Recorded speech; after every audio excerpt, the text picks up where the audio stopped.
Nako, J-Pau, nako J-Pau. Nako, tinipihit na ni J-Pau. GG guys. Well played J-Pau. Nice sir, nice sir. Ganda ng sweep niya rito.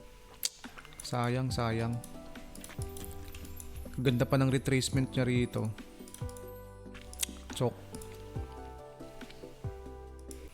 May retracement. Nga. Ayun, so may retracement, no? Okay. Sige nga, try ko.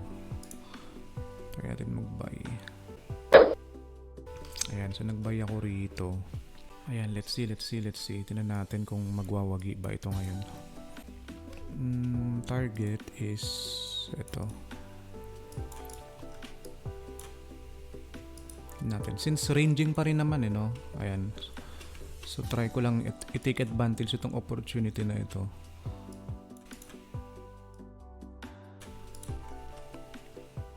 Or kaya ito. Sagad ko rito, no? If mag-play out. Okay. Another break.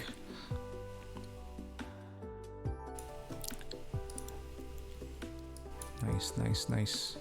So from dito kanina, nandito na yung stop loss ko.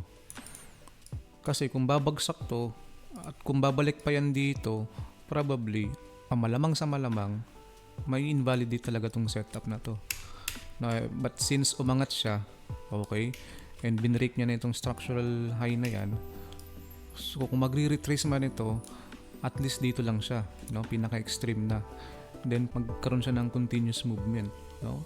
If ma-invalidate ito, possible, ma-invalid na itong setup ko na to, no?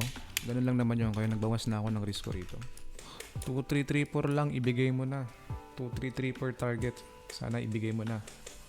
Ayun, may nakasabay si Inspired Daily. Nakasabay sa late entry. Pero, di na inantay TP level ko. Okay. No?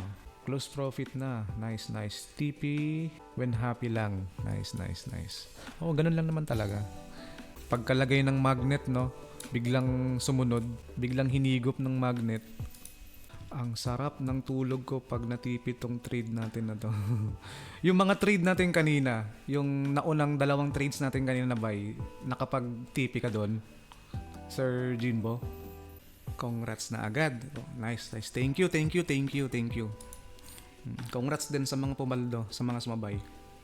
Nako, J-Pau. Nako, tinipihit na ni J-Pau. GG guys. Well played J-Pau. Nice sir. Gini J-Pau yung mga sellers. Ayan na, nagtap na sa zone. Let's see. Tingnan natin kung magkakaroon ng